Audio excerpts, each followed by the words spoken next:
as you can see, played in great conditions here for rugby. This match is between the Credicorp Harlequins in, what do they call them? Multicolors? Yeah, multicolors. And the Gerehu natives in the black and white with predominantly white on their uniforms. So interesting matchup. Harlequins, they've got, I can see the number 6 there for Harlequins with the hairdo. That's their captain. Remind me what his name is? Willie. Willie. Willie the captain. That's it, Willie the captain. We'll call him Willie captain, but he's an integral member of this Harlequins outfit. Semi-finals. And he'll be the leader today as the natives certainly playing like they have no fear of this great powerhouse in Port Moresby rugby, the Harlequins team. And Willie Kelly, I think it's Kelly? Yeah, that's it. He's come up with a miss there. And Gerehu natives have looked to advance the ball, but they've come up with a mistake there. It looks like a knock on. And we'll have a scrum there. Number 3 for the natives. He's not a small person by any stretch. And he's probably going to be a factor in this scrum if he's got some energy left. Number 14 for Harlequins to feed this. It's a great attacking opportunity for Harlequins. The push will be crucial, the timing on the push. I'm sure the referee is saying that to both sides. Yeah, the scrums are an important part of the game, but the important thing for both teams is just to maintain the integrity of the scrum, because the scrums only last for no more than 2 seconds, if anything. But if a team can maintain its integrity, particularly when it's attacked, the integrity of their scrum, that just gives them a good attacking platform. Well, Harlequins' scrum integrity was severely tested and found wanting there. And now it's going to be their turn to put pressure back onto the Gerehu feed. But you are right. I think the big man for Gerehu is putting pressure on his opposite number. Yeah, it's very easy for you. It's very easy when you're 110 kilos, 120 kilos. I'm estimating. And he's got a break here by the Gerehu United side, right off the scrum, down the blind side. And this man here is going to go right around and put it close enough to the sideline, to the uprights. A great effort there from the halfback in the number 12 jersey. And he's got a lot of pace for a man who'd be attacking down the blind side. Yeah, that's the young Blake Mindipi. Blake is also one of our referees here in this tournament. So he's First try there. He's a man of many talents. Who does he play for again? Blake. University. Plays for University. All right, he's also apparently is he a fullback or a wing for University? I think he's in the back 3 somewhere.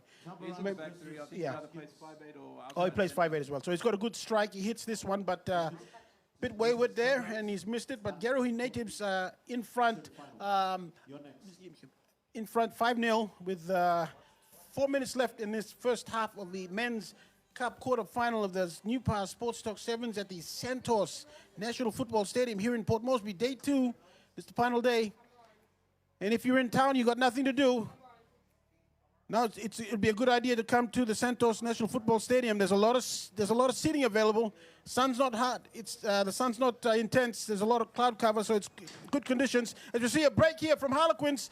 The man on the inside, he cuts back in. He's had the ball stripped out of his hand there. Referee has got advantage going to Harlequins. So he's saying that the natives player has actually punched the ball out, knocking it out of the Harlequins runner there. And he's basically ruled a knock-on, so it's scrum Harlequins. In essence, he's stripped the ball, but the ball's moved, gone forward. Hence Harlequins getting the feed to this scrum. As you see, the scrum under a lot of pressure again, and the pass is just a big flop. It gives the defense a lot of time, but Kelly, the captain there, goes hard and draws in a few defenders as Harlequins spread it out to their left. As we see the man here brought down, they've created a rock here, so the blindside attack again, and great little check move there from the number 14, but he's brought down, he's looking for support, the ball has gone out. I love those little check moves, everything's done at pace, and one little subtle check or slow down in your pace, you're going to put the defense in all kinds of disarray, and that's what's happened there. And he's managed to go outside, but they've had a good recovery and they've been able to drag him back down. And now it's going to be Gerehu with the feet to this scrum, but great signs for Harlequins. Number 14, someone you got to watch. Yeah, he did everything right up until the point that he made contact with the ground. All he had to do was just hold the ball in and wait for his support. Composure. everything's about composure again, Sevens. As Gerehu get the jump on literally in the line out. I think Harlequins went a bit early there, and the man was left in no man's land, their jumper. As Gerehu, with the biggest halfback you'll ever see in Sevens rugby, passing the ball out. And he passes to his man, number 17, who gets nailed by the Harlequins defender. Harlequins doing well to keep Gerehu trapped in their 10. Again, Gerehu resetting here from the ruck. Again, we got number 3 feeding the ball. And he decides to take it out. He gets stripped, but it's gone back to Gerehu's possession. Oh, it's getting messy here. Someone's been dispossessed of his headgear. And Mandipi, is it? Mandipi is with the ball. He's taking his time, and he throws a nice pass to the man. They've managed to make a break here, and he's, oh, great fend there, left hand. And he's holding one hand with the ball, the other one with the headgear. It's like he's playing Sunday football. He's lost the ball forward. Mandipi just strikes it out, but that's a great passage of play. That's entertaining. That was a great passage of play, and what he should have done, let go of that bloody headgear and hold on to that ball with 2 hands. Right. Yes, exactly. Great observation there, Ian. He should have let the hand holding the headgear off, but I think he was still mesmerized by that amazing fend he put on number 14. It's amazing. Headgear, score the try, then retrieve your headgear. Absolutely. I think he's learned his lesson, and he still hasn't attached the headgear steadfastly to his head. He's wearing it like, what do you call those stuff that the Jews wear? The little cap, that thing, yeah. I'm sorry. Anyway, Gerehu natives 5 leading Harlequins 0. 50 seconds to go to halftime for this men's cup quarterfinal here at the New Power Sports TOK Sevens at the Santos National Football Stadium. There's been a little break in play, as I think we got a couple of substitutes, and there's also one man who's most possibly injured. As we see the referee about to blow time back on, Blake is sitting down, taking a breather. Harlequins with the feed. They only have 5 points to make up. That's 1 try. But they've got to go 70-odd meters to do that with 50 seconds left. Shouldn't be too hard as Gerehu put some pressure on his brothers' scrum. They've been doing that all day. And they've caused a mistake. Harlequins getting a little bit frustrated. They'll need to find a way to hold a scrum long enough to have a clean clearance. And this halfback needs to be a bit smart. He needs to figure out what's the best way to get a feed in quickly and get rid of it without getting harassed. Well, the forwards have got to play their role in that scrum too and just hold it together long enough, as you said, for the halfback to clear that ball. Well, they've turned the tables back on Gerehu United with the pressure at the scrum, but they've messed it up, and that ball has gone forward too. So a lot of missed opportunities from both teams, one after the other. Tit for tat on the mistake-o-meter, as we hear the halftime siren blown there. But we're still going to have this scrum, as the referee is adamant that knock-on has been caused by Gerehu natives. Where did I get United from? I think Gerehu United is another team. That's a soccer team. Probably a soccer. That's it, a soccer team. I forgot about that. Harleys need to be very careful. You know, they could give away a penalty for screwing that scrum. Well, they've managed to clear it up here, and Kala has gone. They're playing deep within the half. It's dangerous. Gerehu, they've taken down the ball runner here, but I think the call here would probably be offside. It seems like an offside call, yes. Yeah, it looks like they've been caught offside, unfortunately.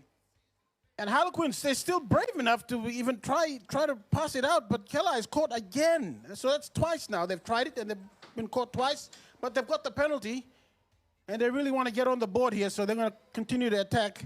As we see the Harlequins man put the attack on, they've strung a few passes together. There's some good stepping there, and we've got a knock-on from Harlequins, and Gerehu really happy that they came up. They forced the error there, and they're all walking off as the referee has called halftime here in the men's cup quarterfinal of the New Power Sports TOK Sevens at the Santos National Football Stadium. Day 2. By the way, it's called a yarmulke, but go ahead. Well, what an entertaining game. You know, both teams are really chancing their arm, and you know, all credit to Harlequins there. You know, really pushing that player off from the 22, even though all they had to do was just kick the touch and going for the halftime break. They really chanced their arm and tried to score. But, you know, it's all about percentages. And, you know, when you get to this stage of the tournament, you know, especially when you've got tired bodies, you've got to be really smart about how you play your rugby. Yeah, absolutely. I just thought that twice they tried to spread it out deep in the half when maybe a kick would have served them better. Either kick for touch or just kick down into the Downfield, yeah, there was absolutely, I didn't see a sweeper for Gerehu. They had all their men up in front, so maybe a bit more vision, a bit more awareness of what's going on the field, where the opportunities are, will serve Harlequins, but they shouldn't be too disparaged. It's only 5-0. Gerehu natives ahead of Harlequins, and there's nothing much separating both these teams as Coach Robert Doko gives his final instructions as, listen, boys, go out there and do your best for the club. And I'm sure Gerehu natives are also saying the same thing. You'll find that players from both sides, in fact, all of them probably play in the Capital Rugby Union, so they're familiar with each other. Yeah, I mean, both teams now need to score. Gerehu natives need to score in the first, you know, the first couple of minutes to build on their lead, and Harleys need to score to level the match. They've got to, you know, they've got to take their chances, and they've got to fall back into their, into a more structured play, so they give their opportunity, you know, so they get opportunities out wide. The game's fast, it's entertaining, but it's all helter-skelter. Yeah, yeah. They need to slow it down just a tad and work on their structures. Yeah, I would say that play fast but think slow. So by that I mean you just need to concentrate on what you're doing, but play at a good clip. And brothers, well, Harlequins have got the advantage here. They've got a short arm off the kickoff, so they're spreading out to the left here and cutting back in. This man here, he's got the same hairdo as Kalai. And this guy's been good. He's big, he's strong, he's got a bit of pace. He's got a step, both feet. He's been brought down, just about 25 out. Harlequin spread it to the left. We've got the man in the 10 jersey. He cuts back in. He's not held. He manages to get ahead further. And the tackler has actually gone in and he's messed up the play there. He's going to give that penalty away. That was really unnecessary. Should have held stood his ground and just put pressure that way. Harlequins with the penalty. And they've got the advantage. They still have the advantage. So we've got offside here. Kelly can probably take this one to ground. He's lost it forward. We're going to go back for the penalty, I believe. There's a bit of argy-bargy going on there. Number 3, he's really throwing his weight around. And He's having a great game, number 3. yeah, it's got, we've seen a couple of big men in this tournament so far who are not just using their size, but they've actually got some skill. Oh yeah, they're playing smart rugby. They're not overdoing it. They're doing just, you know, they're doing what they're instructed to do, and as a result, they're able to conserve their energy and play good rugby. As we see, a great try here from number 7, Harlequins.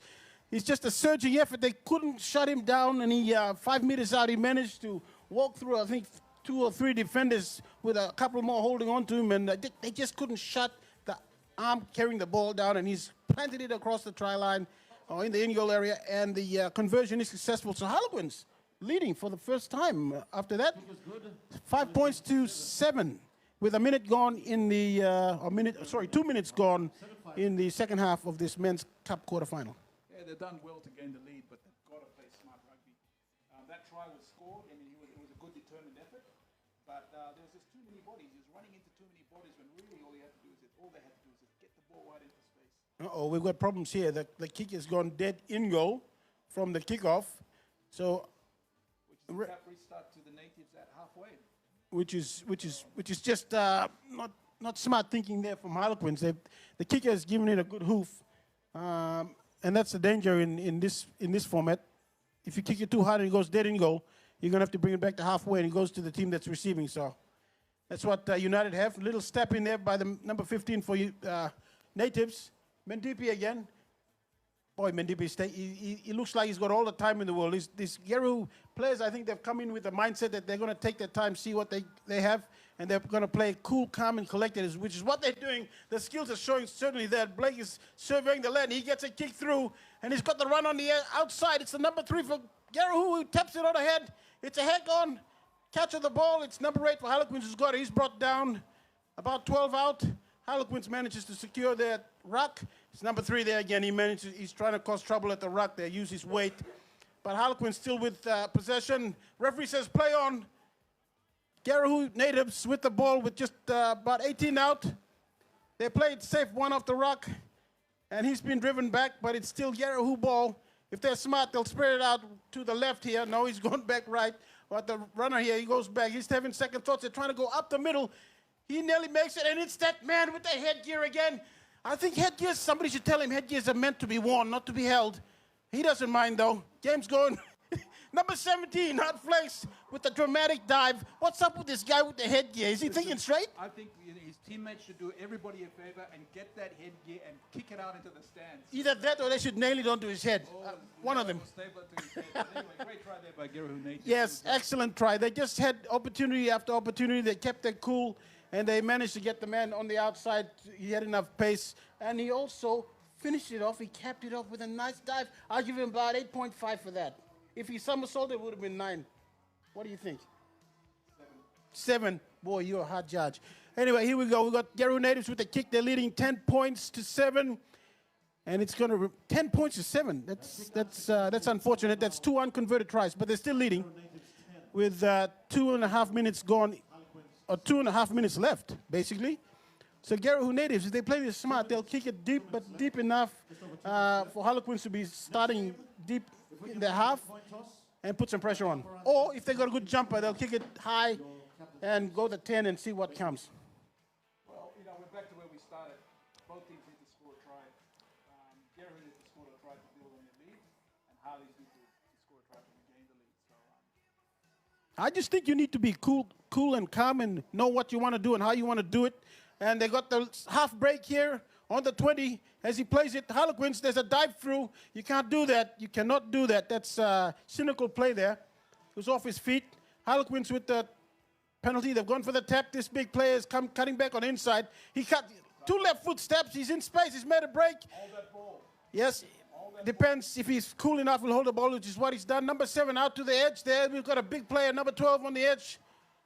And he's brought to ground. He maintains the ball, maintains possession with Harlequins.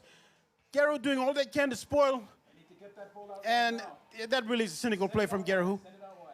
And the referee is being very pedantic. He's told him to come back to the mark and tap it. But I always thought if you're within the vicinity of the referee and behind him, you can still tap the ball. But he's being very precise. And he's called time off. There's also an injury. It looks like Blake. Yep, that's Blake. He's got a leg injury. It looks like a strain, maybe a cramp. So it looks like a cramp. So really what the ref should have done is just play on. Yeah, he should have because it's tactical, really. Once you think about it, it is tactical. We'd like to think that wasn't the case. But, he should have let Harleys play on. Yes. They had the advantage numerically, and they could have scored a try. Yeah, that's one thing I've noticed about games today. Referees need to play a little bit more longer advantage and see what's going on. Salos was playing good advantage, but unfortunately the rest of his crew, they like to call in that knock-on. They find knock-ons everywhere.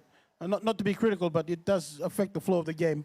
But we see Harlequins with the ball now. They take the tap, and they have to reset. Basically, nice big contact front on Kelly, but he still surges forward. Harlequins with the front football, and they're spreading it to the right here, and they should go in.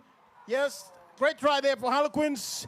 And they've managed, well, that try has got them in front. 12 points to 10 for Gerehu Natives with 33 seconds left. The kick to come. I think it's safe to say that Harlequins have got this one in the bag. Well, there's 25 seconds to go. One would think that they'd take their time with this conversion, really run down the clock. Well, it depends on how long a kicker has to make a conversion. This is Sevens. They should be given, 20 seconds maybe? I think there's about Somewhere around there? 15 seconds, Yeah, something that's about reasonable. So anyway, he's going to soak up all those seconds. And this gentleman kicking the ball is also a nice striker. And he's got the ball over. and he's done well. We need to get his name because I believe he is one of the best kickers in the Capital Rugby Union competition. I recognized that last year. Ron Butler is his name. Ron, that's it, Butler. He's got a great name as well. But I recognize that he's a great exponent of all the kicks in his repertoire. That's coming from a kicker myself back in the day. He's competent. So it looks like Harlequins will still restart the play. So it's still touch and go, Ian. Very much so. They need to. The chasers need to be on point here. Put pressure on the Gerehu Natives boys. I'll bet I know who's nervous right now. It's Harlequins coach Robert Docker. He'll be nervous right now. As they overrun the play there on the defense. Gerehu with the last gasp. attempt here, and they're making a lot of yards. It's cut out pass to the man on the edge, 23. He cuts back in, and it's smart play now. He needs to be very smart about what he does, and he's probably, they've given the penalty away. That's Ron Butler giving an unnecessary penalty away, sealing off the ball. Gerehu natives with the attack, sprinting out to their right, and they're very composed as Mendipi runs around his man.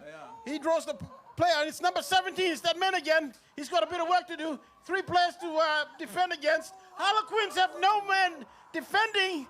Gerehu United, that's an amazing win. That's an amazing try. That's a win for Gerehu. I used to live in Gerehu. I'm so proud. Go ahead. Never give up. Never give up. And that's what Gerehu natives have done. They just did not give up. Yes, I am. In fact, I used to live next to